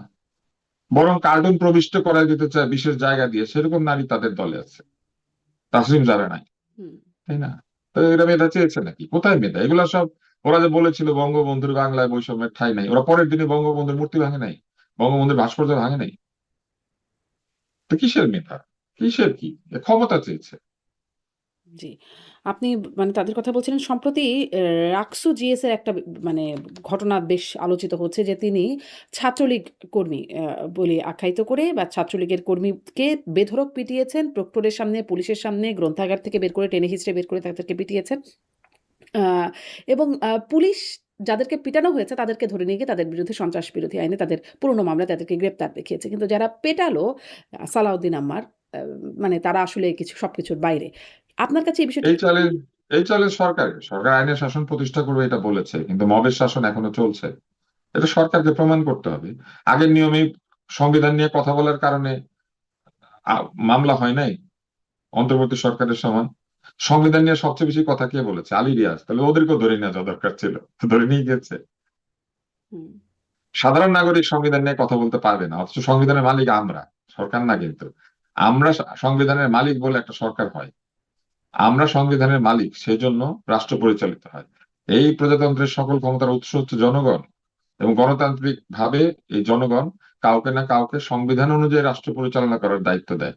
জনগণ সংবিধান নিয়ে আলাপ করতে পারবে না, কিন্তু আমেরিকার নাগরিক এসব পারবে। বিশেষ স্থানে কার্টুন প্রবেশ করায় দেওয়ার কথা বলছেন না ওনারা। নিজেদের বিশেষ স্থান ঢেকে রাখা উচিত ওনাদের, যারা এইসব কথা বলেছে। জি। এখন আবার অনেক ঢেকে রাখা বিষয় অনেক সামনে চলে আসছে এবং এটাও একটা কালচারের অংশ হয়ে যাচ্ছে কিনা। আমি সবকিছু বলছি সত্য না, সবকিছু সত্য না, কিছু বিষয় আছে ঢেকে রাখতে হয়। যেমন আপনি মনে করেন মিষ্টি ঢেকে রাখতে হবে মাছি বসে, আর আপনি যদি বলেন মিষ্টি খুলে দেন, হুম, তাহলে হবে না। যেটা ঢেকে রাখা দরকার সেটা ঢেকে রাখতে হয়, যেটা খুলে দেওয়া দরকার খুলে দিতে হয়। আপনি আমেরিকায় থাকেন, আপনি খুব ভালো জানেন এখানে ক্লাসিফাইড ইনফরমেশন বছরের পর বছর থাকে, 20, 30, 40 বছর পরে। তারপরে সরকার উন্মুক্ত করে। কেন করে? কারণ এখন উন্মুক্ত করলে যন্ত্রণা হবে, ঝামেলা হবে। ইউএফও যে কিছুদিন আগে রিলিজ করে দিয়েছে সব ফাইল, ট্রাম্প গাঁজাখুরি সব ইউএফওর কাহিনী সে রিলিজ করে দিয়েছে। কেন? এফস্টেইন এর ফাইল রিলিজ করে দিয়েছিল কে? আপনাদের কোর্ট। আপনি দেখেন না, রাষ্ট্র এইভাবেই চলে। রাষ্ট্র চলার একটা নিয়ম আছে, একটা কায়দা আছে। রাষ্ট্র নিয়ে তো আজকে থেকে গবেষণা হয় না। সক্রেটিস করেছে, তাই না? ম্যাকিয়াভেলি করেছে, কে করে নাই? যুগে যুগে রাষ্ট্র নিয়ে গবেষণা হয়েছে। এই আধুনিক রাষ্ট্র কিভাবে পরিচালিত হবে, এখানে মেধার বিশাল প্রয়োজনীয়তা আছে। জি, সেটার যে অনুপস্থিতি আছে সেটা আপনি বলছিলেন। কিন্তু হ্যাঁ, ধরেন আমি সালাউদ্দিন বলছি আম্মার অত্যন্ত মেধাবী। হুম, মুখ থাক মানে হাত থাকতে মুখে কি, হাত দিয়ে সব বিবেচনা করতেছে। এরাই তো আগামী দিনের নেতা, তাই না? এরাই তো আগামী দিনে দেশটা শাসন করবে, তাই না? এদেরকে লোকজন ভোট দিয়েছে না? হুম। আম ফলে এরা কি বিশেষ রকমের ইনডেমনিটি আ পাবার মানে পেয়ে যাবে আরকি এখন। এটাই এখন আর পাবে কি পাবে না আমরা জানি না, কিন্তু ঘটনাটা আপনি পাচ্ছে লক্ষ্য নাকি? করলে মানে দেখবেন পাচ্ছে যে নাকি? ধরেন জনগণ, আইন এই দেশে সাধারণ মানুষকে প্রোটেক্ট করে না, আইন এই দেশে ক্ষমতাবানকে প্রোটেক্ট করে। এটাই হচ্ছে আমাদের সবচেয়ে বড় প্রবলেম। আইন দিয়ে ক্ষমতাবানরা প্রোটেকশন নেয়। ইউনূস সাহেবও তার বাইরে নেই। ইউনূস সাহেব এসএসএফ নিয়েছিলেন না 6 মাসের জন্য না কয় মাসের জন্য, কেউ নাই এটার বাইরে। ওনারা আইন হাতে পাওয়ার পরে আগে নিজেকে সেভ করে। কিন্তু কথা ছিল যে আইন জনগণের জন্য তৈরি হয়, আইন জনগণের প্রতিরক্ষার জন্য। কার জন্য? দুর্বল জনগণকে, যে কিনা তার ক্ষমতা দিয়ে নিজেকে রক্ষা করতে পারে না। ক্ষমতাবান তো নিজেকে টাকা দিয়ে রক্ষা করতে পারে, ক্ষমতা দিয়ে রক্ষা করতে পারে, বডিগার্ড রাখতে পারে, তাই না? প্রত্যেক ক্ষমতাবান ব্যক্তি নিজের জন্য একটা বডিগার্ড রাখতে পারে, বাংলাদেশের আইনও পারে। অনেক ট্যাক্স দিলে, ডিসির কাছে অ্যাপ্লাই করলে, পুলিশের ইয়ে পেলে, অনুমতি পেলে, বন্দুক নিয়ে নিজে একটা বন্দুক নিয়ে ঘুরতে পারে বাংলাদেশে। কিন্তু গরিব মানুষ কি পারে? পারে না। আমেরিকার সাথে আমাদের তফাৎ কোথায় বলেন তো? আমেরিকা সবাইকে বন্দুক রাখার পারমিশন দিয়ে গেছে। হুম, ক্ষমতাবান ট্যাঙ্ক কামান নিয়ে ঘুরে, কিন্তু সকলেই চাইলে বন্দুক রাখতে পারে। না, আমাদের দেশে তো ব্যাপারটা সেরকম না। আমাদের দেশে আইন বন্দুকহীনকে রক্ষা দেওয়ার জন্য বন্দুকওয়ালা লোককে চাকরি দেয়। সে বন্দুকওয়ালা লোক হচ্ছে পুলিশ। পুলিশের চাকরি হচ্ছে যে এরকম প্রহরিত হবে তাকে বাঁচানো। তো আমাদের দেশে আইনের শাসন প্রযুক্ত হচ্ছে কি হচ্ছে না, এটা আমরা দেখে দেখে বুঝতে পারি না। তো এটাই হচ্ছে, মবের শাসন চলছে, বা মবের শাসন এখনো নিয়ন্ত্রণ করা যায় না, এবং কারা মব করেছিল তারাই এখনো মব করছে। জি। একটু মানে ওই প্রসঙ্গটাও আরেকটু কথা বলি যে রাষ্ট্রপতির বিচার চাইছে এখন তারা মানে এনসিপির কথা বলছি বিশেষভাবে তারা কোনোভাবেই সেফ এক্সিট দিতে তাদেরকে রাষ্ট্রপতিকে বিচারের আওতায় আনতে বলছেন কিন্তু স্বরাষ্ট্রমন্ত্রী জানিয়ে দিয়েছেন অবশ্যই যে ওনার বিচার হওয়া উচিত। উনি ইউনূসকে শপথ গ্রহণ করিয়েছেন, ওনার বিচার হওয়া উচিত। ওনার বিচার হইলে শুধু একটা কারণে হবে কেন? উনি সংবিধান লঙ্ঘন করেছেন কি করেন নাই, সবকিছুতে বিচার হইতে পারে। সবকিছুর জন্য বিচার হোক, দেখি। এবং সেগুলা তাকে দিয়ে যারা করিয়েছে তাহলে তাদেরও বিচার হইতে হবে না? সব বিচার হইতে হবে তখন। এসব আমি বললাম না যে বিচারই হতে মেধাহীনতার থাকবে সবচেয়ে বড় আমাদের। সমস্যা কি জানেন? মেধাহীনতার সবচেয়ে বড় সমস্যা কি জানেন? মেধাহীনরা কি করে? নোট বই কিনে। নোট বই কিনে 10 বছরে কি কি প্রশ্ন এসেছিল সেই প্রশ্নগুলো মুখস্থ করে, ওই প্রশ্নের বাইরে আর কিছু জানে না। কমন পড়লে ফার্স্ট বয়, কমন না পড়লে লাস্ট বয়। তো এই প্রশ্নই শিখেছে, এই উত্তরই শিখেছে, এইটাই বলে যাচ্ছে, এটার বাইরে তার কিছু বলার ক্ষমতা নাই। ভালো করে সংবিধানটা পড়েছে, সংবিধান পড়ার দায়িত্ব তো দিয়েছিল আলী রিয়াজকে। তাহলে এদের এইসব দাবি দেওয়া এগুলো দেখতে হবে আপনাদেরকে, আরো কি কি দাবি করে দেখেন সামনে। জি। আপাতত রাষ্ট্রপতির আপনারও বিচার হওয়া উচিত। রাষ্ট্রপতির বিচারের দাবিতে আপাতত আছে। এর বেশি এখনো না না, আপনারও বিচার হওয়া উচিত। যে দেশের রাষ্ট্রপতির বিচার হয়ে যেতে পারে ধরেন তাদের দাবিতে, ধরেন হইলো, হুম, সে দেশে আপনি আমি নিরাপদ, আপনারও কালকে বিচার দিতে পারে। ওটাই আপনি তো। 5ই আগস্ট কি পোশাক পরেছিলেন? কোন রঙিন পোশাক পরেছিলেন নাকি লাল পোশাক পরেছিলেন নাকি কালো পোশাক পরেছিলেন? এই জন্য আপনাকে আমরা বিচার করতে পারি। হুম, বিচারের জন্য তো কোনো অজুহাত লাগে না, মানে একটা কিছু হইলেই হয়, কোনো যুক্তি নাই তো। ওনারা যে রাষ্ট্রপতি বিচার দাবি করছেন, রাষ্ট্রপতি যে এতগুলো অধ্যাদেশ জারি করে দিয়ে গেছে, একটা ক্রিমিনালের বা একজন অপরাধে দণ্ডিত ব্যক্তির হাতে দেওয়ার নির্দেশে গণভোট হয়েছে, কি মজার ব্যাপার না? হুম। জি, আসলে এই বিষয়টা মানে আসলে আমারটা আমার, তোমারটা আমরা, তাই নাকি? আমারটা আম গাছের চকি আর তোমারটা আমরা কাঠের ঢেকি, এটা নাকি? ওদের নিয়ম তো এটাই, ওরা তো এগুলোই বলতেছে প্রত্যেকদিন। জি। আ মানে এখন একটু ছোট, ছোট বিষয়ে আপনার আরেকটু কয়েকটা বিষয়ে মন্তব্য জেনে নিই। মানে রাকসু জিএস এর কথা জিজ্ঞাসা করছিলাম যে তার মানে তার আগেরও বেশ কিছু শিক্ষকদেরকে আ পদত্যাগপত্র লিখে রেডি করে রাখা বা মাশরাফির বাড়ির সামনে গিয়ে একটা মিমিক্রি করা যে ক্ষমতাসীনদের হুমকি দেওয়া যে তোমাদেরকেও পুড়িয়ে ফেলা হবে এরকম বক্তব্য। এখন দেখা যাচ্ছে যে ছাত্রলীগ হিসেবে ডেকে মারপিট। আপনি এটার একটা এই প্রসঙ্গে একটু বলছিলেন। ডাকসুতেও সম্প্রতি বেশ মানে বিশেষ কিছু বিষয় নিয়ে আলোচনা হচ্ছে। একটা হচ্ছে ফিমেল জোন করা হয়েছে টিএসসিতে। একটা সহশিক্ষা প্রতিষ্ঠান যেখানে আসলে ফিমেল জোন জি, করা হয়েছে। আ এটা নিয়ে অনেক আলোচনা সমালোচনা হচ্ছে। আপনার কি মনে হয়? উদ্যোগটা কেমন হলো? আমার কিছু মনে হয় না। ঢাকা বিশ্ববিদ্যালয়ের ছাত্রছাত্রীরা ভোট দিয়েছেন, ভোটের বিনিময়টা পেয়েছেন, তাদের মাথা ব্যথা। আমাদের কি, আমরা টিএসসি তে খেতে যাই না ওখানে বসি? আমাদের ছাত্র জীবনে আমরা টিএসসি তে সবাই গিয়েছি, ছেলে মেয়ে নির্বিশেষে ওখানে বসেছি, এবং আমরা আমাদের কাজগুলি সেই টিএসসি তে বসে করেছি। কেউ নাটক করেছে, কেউ বিতর্ক করিয়েছে, কেউ সিনেমা সংঘ করেছে, কেউ আহ দান খয়রাত করেছে, কেউ রাজনীতি করেছে, তাই না? কেউ প্রেম করেছে টিএসসি তে বসে। তো টিএসসি ছাত্র শিক্ষকের মিলন কেন্দ্র, সেখানে যদি ওনারা মনে করেন যে না, এখানে ছাত্র এবং শিক্ষক আলাদা আর ছাত্রী এবং শিক্ষিকা আলাদা, এটা যেমন ভোট দিয়েছে তেমন পেয়েছে, ডাকসুতে যারা ভোট দিয়েছেন ছাত্রছাত্রীরা তারা এটা নিয়ে কথা বলবে, আমাদের কি? ওনারা যদি পর্দার তলে বসে খাওয়া দাওয়া করতে চায়, কে সিঙ্গারা খাচ্ছে কাউকে দেখতে দিতে না চায়, চা চপ আর সিঙ্গারা কে কোনটা খাচ্ছে এটা যদি আমরা দেখতে চাইতে না পারি, দেখবো না। শুধু তার মানুষ আহ, পুরুষ আর নারী যে একে অন্যের দিকে ওখানে তাকিয়ে তাকিয়ে খায়, এটা আমি প্রথমে আবিষ্কার করলাম। মানুষ সাধারণত খাওয়ার দিকে তাকিয়ে খায়, কিন্তু এখানে যে একে অপরের দিকে খাদ্যের মতো করে তাকায় মনে করে, এটা তো আমরা জানতাম না, এটাই এখন জেনেছি। হুম। আ আরো কালে কালে অনেক কিছু জানতে হবে, জেনারেশন বদল হয়েছে, তাই না? কালে কালে আমরা অনেক কিছু জানবো। তবে অদ্ভুত ব্যাপার হচ্ছে, আমরা পৃথিবীর অন্যান্য দেশে গেলে দেখি সমাজ এগিয়ে গিয়েছে, আমাদের সমাজ পিছন দিকে যাচ্ছে। ভালো। আমি বরং মনে করতে চাই যে এটা তারা এখানে করতে পারছেন, সংসদে তাদের কিছু তরুণ বন্ধু গিয়েছেন, না তরুণী বন্ধু তো গিয়েছেন, ওইখানে তারা কি এরকম স্ক্রিনের পিছনে বসে এখন সংসদে বসবেন?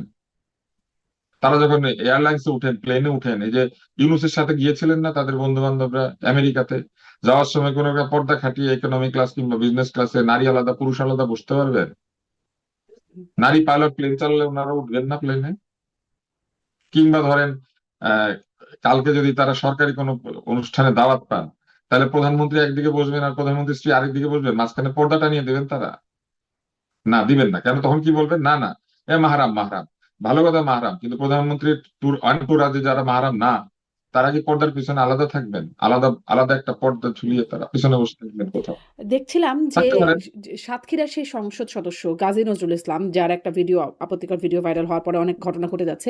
তিনিও এরকম পর্দা টানিয়ে ভোটের আগে আরকি নারীদের সাথে কথা বলছেন, তাদেরকে ভোট দেওয়ার জন্য আরকি যে কথা বলছেন, পর্দার ওপাশ থেকে বলছেন। এটার উত্তর উনি দিবেন, আসলে এটার উত্তর আমি দিতে পারবো না। আমি এই বিষয় নিয়ে আলোচনার পর আমি মনে করি যে একটা পলিটিক্যাল টক্সের কোনো কারণ হতে পারে না। এটা একজন ব্যক্তির ব্যক্তিগত বিষয়, উনি এটা ব্যক্তিগত অপরাধ করলে অপরাধ করেছেন, অথবা না করে থাকলে করেন নাই। হুম, কিন্তু আমার প্রশ্ন হচ্ছে যে হোটেলের শোয়ার ঘরের ছাদের উপরে ক্যামেরা কে লাগিয়েছে? জি। তো এবং তাদের সেখানেও একরকম মব করে গিয়েই তাকে ধরেন তাকে ধরেন এইখানে তো আমি অন্য প্রশ্ন করি, ধরেন নজরুল আর নজরুলের ওই সাথে যে নারী উনি গিয়েছেন, কিন্তু এই রুমে কি অন্য সময় অন্য ব্যক্তিরা যান না? তাদেরও ভিডিও ধারণ করা হয়। হুম, তারা তো এমনও হতে পারেন যে তাদের মধ্যে কোনো সমস্যা নাই, কিন্তু এই ভিডিওগুলি ধারণ হয় এবং কোথাও যায়। কই যায় ভিডিওগুলি? জি। ওই আমাদের আমাদের মানে নিয়ম অনুযায়ী আপনি বাইরে সিসি ক্যামেরা দিতে পারবেন, হোটেল রুমের ভিতরে তো সিসি ক্যামেরা থাকারই কথা না, বেডরুম তো এটা। তো ওইটার উপরে যে সিসি ক্যামেরা বসানো আছে, এবং এখানে কি এর আগের দিন কেউ উঠে নাই, তার আগের দিন কেউ উঠে নাই, তার পরের দিন কেউ উঠবে না?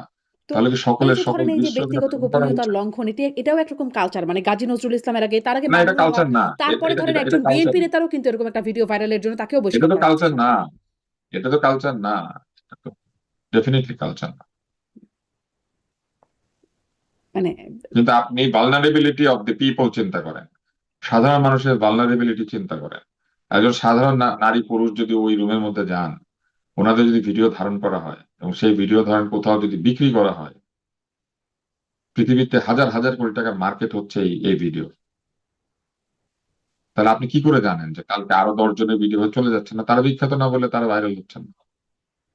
এটা বাংলাদেশের মানুষের জন্য অত্যন্ত আতঙ্কের ব্যাপার, তাই না? জি, তা তো বটেই। তাহলে এটা তো একটা মানে ব্যক্তিগত গোপনীয়তার অধিকার থাকবে, এটা সংবিধান প্রটেক্টও করে। এইটা সেটার এইটা যে নিয়ে লঙ্ঘন হচ্ছে নজরুল এটা। সাহেব বলবেন। হ্যাঁ, এটা নিয়ে নজরুল সাহেব কথা বলবেন, তার ব্যক্তিগত গোপনীয়তা তার বিষয়। কিন্তু আমরা অ্যাজ এ হোল আলোচনা করতে পারি যে এই পুরো প্রক্রিয়াটার মধ্যে এক ধরনের অসংলগ্নতা আছে। জি। মানে এই যে এখানে ব্যক্তিগত গোপনীয়তা লঙ্ঘন করে ফেলা হচ্ছে, যেখানে গিয়ে ওখানেও একটা মব গিয়ে দেখলাম তার জিনিসপত্র সার্চ করছে। তাদের কোনো পুলিশি ভূমিকাও নেই, কিন্তু তারা সেটা করছেন। মানে এই যে এগুলো যে করা যাচ্ছে, এদের কোনো বিচারের আওতায় আনা হবে না? মানে যাদেরকে ওই যে পিটিয়ে মামুনকে যখন ধরেছিল ইয়েতে, হ্যাঁ, কুমিল্লাতে কোন একটা জায়গাতে, ওই যে নারায়ণগঞ্জের রিসোর্টে। ধর্মীয় নেতা, হুম। তাদেরও কি বিচার হয়েছিল? না, না। এগুলো তো এই শয়তানি গুলা, শোনেন, এই শয়তানি গুলা, এই অন্যায় গুলা হতে দিয়েছে বলেই তো আজকে বাংলাদেশের এই অবস্থা। হুম। মানে আশাবাদী হবার মতো কিছু কি দেখার সুযোগ আছে? নাকি আসলে নানান রকম। আপনি এখন পর্যন্ত যা প্রশ্ন হ্যাঁ। করেছেন সব নৈরাশ্যের প্রশ্ন, তাই উত্তর নৈরাশ্যের মতো আসবে। আমি আরেকটা ভালো প্রশ্ন, ছাত্র, আরেকটা প্রশ্ন। আপনি যা প্রশ্ন করবেন আমি সেই উত্তর দিব। আমি তো প্রশ্নের উত্তর দিব। হুম। তো আপনি যেভাবে প্রশ্ন করছেন, ছিল নিত্য পুরাণ একটি নাটক, সেই নাটকের মাঝখানে গিয়ে নাটকটি বন্ধ করতে হলো 24-এর পর। হ্যাঁ, তারপর দেখা গেল বাউলদের উপরে হামলা হচ্ছে, তারপর দেখা গেল যে নানান ভাবে নারীদেরকে লাঞ্ছিত করা হচ্ছে। হ্যাঁ, তারপরে বাউল শিল্পীদেরকে একসময় দেখা গেল যাদের কারাবরণ করতে হচ্ছে। এরপরে দেখা গেল যে বিভিন্ন কনসার্টে নানা ধরনের প্রবলেম তৈরি হচ্ছে। এই যে বিষয়গুলো না, আমরা হচ্ছি স্বাধীন চেতা মানুষ। হ্যাঁ, আমরা সৈয়দ শামসুল হকের যে কবিতাটি আছে আমার পরিচয়, যে এই ইতিহাস ভুলে যাব আজ আমি কি তেমন সন্তান। তো আমরা এমন এক সন্তান, আমাদের হাজার বছর ইতিহাস আমরা ভুলতে পারি না। আর যে কারণে এই যে গানটি বিউটি পাল যে গানটি ব্যবহার করেছেন, এটা 89 সনে গাজী আশরাফ বাবু লিখেছিলেন, যেটা 90 সালে রেকর্ডিং হয়েছে। আমার বয়স তখন 10 বছর। আমার ছোট চাচা তখন এই গানটি টেপ রেকর্ডারে বাজাতেন, আমি শুনতাম। আমি তখন আমার কিশোর বয়স। হ্যাঁ, এই একই গানে ঢাকা বিশ্ববিদ্যালয়ের কনসার্টে আমি এবং আমার জীবন সঙ্গী একসাথে হাত হাত মিলিয়ে কনসার্টে গান গেয়েছি জোরে গলায়। এখন আমরা কোথাও কনসার্টে গেলে এই গানটি কিন্তু হেরে গলায় গাই। তো এই গানটি হচ্ছে একটা উন্মাদনা পাঠ। এই গানটি যখন মানে একটা গানের বিরুদ্ধে বা এই রিলস এর বিরুদ্ধে যখন কথা উঠলো, সারা দেশের মানুষ কেন ঝাঁপিয়ে পড়লেন? এই কারণে এই যে একটা দীর্ঘ সময়ের একটা অচলায়তন, 25-26 মাসের একটা অচলায়তন, যেখানে আমি দেখেছি যে 2025-এ আমি একটা খুব গুরুত্বপূর্ণ একটা প্রতিষ্ঠানে জাতীয় পতাকা উত্তোলনের প্রোগ্রামে ছিলাম। আমি প্রতিষ্ঠানটির নাম বলবো না। সেখানে 8-10 জন মিলে আমরা পতাকা উত্তোলন করেছিলাম। 2024-এ ঢাকা বিশ্ববিদ্যালয়ের 16 ডিসেম্বর আমি দেখতে গিয়েছিলাম সেখানে কি অবস্থা। আমার কাছে মনে হচ্ছে এটা মরুভূমি, যেখানে ঢাকা বিশ্ববিদ্যালয়ে বিজয় দিবসে কনসার্ট হয়, শ্রাবণের মেঘগুলো ঝড়ো হলো আকাশে গানগুলো হয়, যে গানে আমিও আমার শিক্ষা জীবনে গলায় মানে শিল্পীর গলায় তাল মিলিয়ে গেয়েছি, সেটা দেখেছি। এরপর 25 সালে মানে 26 সালে 26শে মার্চও দেখলাম যে একেবারেই খুব নীরব নিস্তব্ধতা, ঠিক একই প্রতিষ্ঠানে যখন আমি জাতীয় পতাকা উত্তোলনে গেলাম। আমি প্রতিষ্ঠানটির নাম এখানে বলতে চাই না। তো যাই হোক, এরপরে এই 2025 সালের ডিসেম্বরের 26 তারিখে 16 তারিখে পদক্ষেপ বাংলাদেশের আমি একটি প্রতিষ্ঠানে আছি, ওখানে খুব সকালে বেরিয়ে গিয়েছিলাম। 16 ডিসেম্বরের আমরা প্রভাত মানে প্রভাতকে আগমন করব বলে, সেখানে মাত্র 10-12 জন মিলে আমরা কিন্তু আমাদের বিজয়ের গান গেয়েছি। তারপরে কুচকাওয়াজের ব্যাপারে আমরা তো সবাই জানি। এই যে আমাদেরকে এখানে দাবিয়ে রাখা, একটা কথা আমি বলতেছিলাম, জানতে চাচ্ছি, এই যে আপনি দেখলেন যে 24শে ডিসেম্বরে অথবা 25শে আপনার মার্চে অথবা ডিসেম্বরে, 26শে মার্চে আপনি যেগুলি দেখলেন, যেগুলো লোক সংখ্যার যে একদম মানে স্বল্পতা, আপনার কি মনে হয় যে এটা কি মানুষ স্বতঃস্ফূর্ত ভাবেই অংশগ্রহণ করেনি, নাকি এক ধরনের ভীতি এর পিছনে কাজ করেছে? অবশ্যই এক ধরনের ভীতি কাজ করেছে। শিল্পকলা একাডেমির মঞ্চে উঠে যখন তৎকালীন মহাপরিচালক বলেন যে আমাকে এখন এটা বন্ধ করতে হচ্ছে, নইলে আমাকে মবের শিকার হতে হবে, যখন শিল্পকলা একাডেমিতে মানে জুলাইয়ের সাথে জড়িত যারা ছিলেন তারাও যখন মানে আক্রমণের শিকার হন, তখন মানুষ নিশ্চয়ই ভয় পাবেন। যখন চারুকলার মতো জায়গায় শরৎ উৎসব স্থগিত হয়, তখন আপনি কি করে বের হতে চান? এই আমাদের এই স্বাধীন বাংলাদেশে বের হবেন মবের শিকার হওয়ার জন্য? এবছর 25শে মার্চ সন্ধ্যাবেলা শহীদ মিনারে আমি নিজে সেখানে ছিলাম। সেখানে জনতার সংগ্রাম চলবে যে কবিতাটি, সেটা আমি আবৃত্তি করেছিলাম কেন্দ্রীয় শহীদ মিনারে। সেখানে আমাদের আলোর মিছিল ছিল। আলোর মিছিলটা যখন শেষ হয়ে যাচ্ছে, একদল মবকারী এসে আমাদের যে ব্যানারটি সেটাকে টানাটানি করার চেষ্টা করে, বাট শ্রাবণের মেঘগুলো সেদিন অঝরে ঝরে পড়েছিল। তখন এই মবেরা বৃষ্টির কারণে তারা ছিন্ন বিচ্ছিন্ন হয়ে পড়ে, এবং আমরা কিছু মানুষ, কয়েকজন শিক্ষক আমরা মিলে আমরা জগন্নাথ হলের যে বদ্ধভূমিটি সেখানে আমরা যাই, সেখানে মোমবাতি জ্বালিয়ে আসি। এই বছর মার্চের 25 তারিখে আপনি তাহলে কিভাবে আশা করছেন যে 24শে ডিসেম্বরে, 25এর যা মার্চে আমরা খুব উৎসাহ নিয়ে আমাদের এই মানে প্রাণ খোলা যে দিবসগুলো, সেটা প্রাণ ভরে আমরা মানে উপভোগ করতে পেরেছি? এই পুরো উপভোগটা হয়েছে 23 তারিখের পরে শ্রাবণের মেঘগুলো ঝড়ো হলো আকাশে গানের মাধ্যমে, যেখানে কেন সবাই আপনি এখানে এখানে না, আমি এই জায়গায় একটা প্রশ্ন করতে চাই, যে এই যে আপনি বললেন যে 23 তারিখে বিউটি পার্লার এই গানের পর আপনি দেখলেন যে একটা ইতিবাচক একটা পরিবর্তন আপনি দেখতে পাচ্ছেন, সোশ্যাল মিডিয়াতেও দেখতে পেলাম আমরা যে প্রতিবাদের দিকেই লোক বেশি, এবং মানুষ মানে বিউটি পার্লারকে পক্ষ নিচ্ছে, এবং বিউটি পার্লারকে যারা হেনস্থা করার চেষ্টা করেছিল তারাই বরং পালিয়ে গেছে।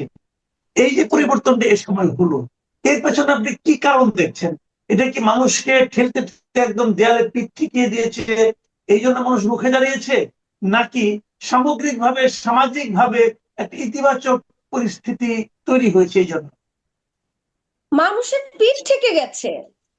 আমরা আমাদের যে সাংস্কৃতিক আবহমান সাংস্কৃতিক যে ধারা, আমাদের আমাদের 97টা মাজারকে ভাঙচুর করা হয়, আমাদের বাউল শিল্পীদের উপরে আক্রমণ করা হয়। এর আগে দুইবার কথাটা বললাম, শিল্পকলা একাডেমিতে আক্রমণ হয়, আমাদের মুক্তিযুদ্ধ জাদুঘর, তারাও মানে অনেক সময় মানে জড়সড় হয়ে থাকে যে কোনো অসুবিধা হয় কিনা। তাহলে এটা দেয়ালে পিঠ থেকে গেছে না? ঢাকা বিশ্ববিদ্যালয়ের মতো জায়গায় যেখানে সড়ক হয়, সেখান থেকে আমরা কি আশা করতে পারি? কতটুকু আশা করতে পারি বলেন? ফরাসি সমাজ দার্শনিক জ্যাক রেন্সির একটি বই আছে ভাইয়া, সেই বইটার নাম হচ্ছে দ্য পলিটিক্স অফ অ্যাস্থেটিক্স। সেখানটার কথা আছে, আমি বলতে চাই। সেখানে বলা হয়েছে যে কোনো সামাজিক আন্দোলন তখনই শক্তি লাভ করে যখন তা সমাজে নতুন কোনো রূপকল্প, নতুন ভাষা ও সুরের জন্ম দেয়। শ্রাবণের মেঘগুলো তেমনই একটি সুরের ভাষা, কিন্তু আমার কাছে সেটাই মনে হয়। এখন আপনার মানে মতামত আমি জানি না কোন দিকে যাবে, এবং আমার কাছে মনে হয় যে আচ্ছা, এখানে কি গানটাই প্রধান, নাকি গানটাকে গাওয়া নিয়ে একজন নারীর প্রতি যে আক্রমণ সেটাই প্রধান ছিল? আপনি কিন্তু এই কোনটাকে কথাটা বেশি আমি এখন আসতাম, সেটা হচ্ছে যে 24-এর পরে একজন পাহাড়ের অভিযাত্রী একজন নারীকে 27 নম্বরের যে ওভারব্রিজ, সেখানে চুলের মুঠি ধরে তাকে মারা হয়। অনেক জায়গায় নারীদেরকে নানান ভাবে হেনস্থা করা হয়। আজকে একটি ইসেতে পত্রিকায় একজন বিজ্ঞ অধ্যাপক লিখেছেন, একটা লাইন আমি বলবো, সেটা হচ্ছে যে নারীদেরকে ব্যবহার করা হয়েছে আন্দোলনে, কিন্তু সেটা রাস্তায় ক্ষমতার ভাগে না। তো বিউটি যখন বিউটি রানী পাল হয়ে গেছে, তখন অনেকের একটু অসুবিধা হয়। বিউটি রানী পাল যখন একটা শাহজালাল বিজ্ঞান প্রযুক্তি বিশ্ববিদ্যালয় থেকে ভালো সাবজেক্টে পড়ে ফার্স্ট ক্লাস পেয়ে পিটাইটিকো সরকারি প্রাথমিক বিদ্যালয়ে গিয়ে নিজের সৃজনশীলতা দিয়ে শিক্ষার্থীদের মন জয় করেন, তখন অনেকের গাত্রদাহ হয়। বিউটি পাল যখন একটা নীল শাড়ি পরে তারপর স্কুল প্রাঙ্গণে একটা রিলস করেন, অনেকের অসুবিধাই হয়, কারণ অনেকে চেয়েছিল নারীরা কয়েক ঘন্টা বাইরে থাকবেন, বেশিরভাগ সময় বাসায় থাকবেন। যাদের এই সমস্যাটি তারাই বিউটি পালকে নিয়ে কথা বলেছে।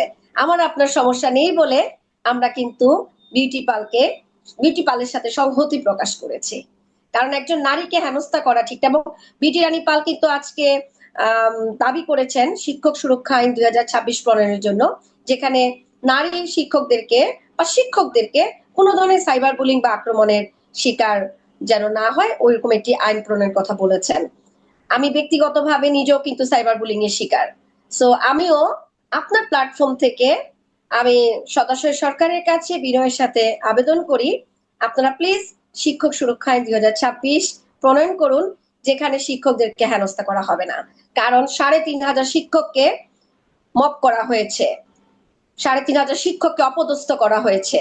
যেখানে আমরা শিক্ষকদেরকে সম্মান করে বড় হয়েছি, বাবা মায়ের পরে যাকে সম্মান দিয়ে বড় হয়েছি, সেই শিক্ষকদেরকে যখন অপদস্থ করা হয় এই সমাজে, তখন কিন্তু বলতেই হবে একজন সংস্কৃতিমনা শিক্ষক দরকার। বিশ্বকবি বলেছেন একজন সংস্কৃতিমনা শিক্ষক হলেন সেই আলোকবর্তিকা যিনি শিক্ষার সাথে সংস্কৃতির মেলবন্ধন ঘটিয়ে প্রকৃত মানুষ তৈরি করেন। সুতরাং একজন শিক্ষকের কাজ যেমন পাঠদান করা, তেমনি সংস্কৃতির সাথে শিক্ষার্থীদের পরিচয় করিয়ে দেওয়া কিন্তু একজন শিক্ষকের কাজ। জি, আমরা কিন্তু বিউটি রানী পালের আরো একটা ভিডিও দেখলাম, সেখানে আমি দেখতে পেলাম যে উনি ক্লাসে স্টুডেন্টদের সঙ্গে, ছোট ছোট বাচ্চাদেরকে সঙ্গে কিভাবে এমন একটা আপনার গানের সঙ্গে সঙ্গে বাচ্চাদেরকে একসঙ্গে মানে একত্রিত করে আনন্দের মাধ্যমে তাদেরকে শিক্ষা দিচ্ছেন, শিক্ষা দেওয়ার একটা পদ্ধতি দেখা। আমরা কিন্তু বিভিন্ন উন্নত দেশে জাপানে এবং ফিনল্যান্ডে দেখেছি এইভাবে কিন্তু তারা বাচ্চাদেরকে শিক্ষা দেয়। তো এই যে শিক্ষা দেওয়ার পদ্ধতিটা, এটা কিন্তু আমাদের মানে গতানুগতিক যে শিক্ষা আমরা যেভাবে আমরা যখন পড়তাম ওই সময় কথা বলছি, তার সঙ্গে কিন্তু সম্পূর্ণ ভিন্ন একটা শিক্ষা পদ্ধতি আমি দেখছি এই বিউটি রানী পাল। একজনকে সোশ্যাল মিডিয়াতে একজনের একটা লেখা পড়লাম, উনি লিখেছেন যে শিক্ষা পদ্ধতিতে অনেক পরিবর্তন এসেছে এরই মধ্যে। কাজে আমরা আগে যেটা দেখতাম ওই যে পান খেয়ে মুখ লাল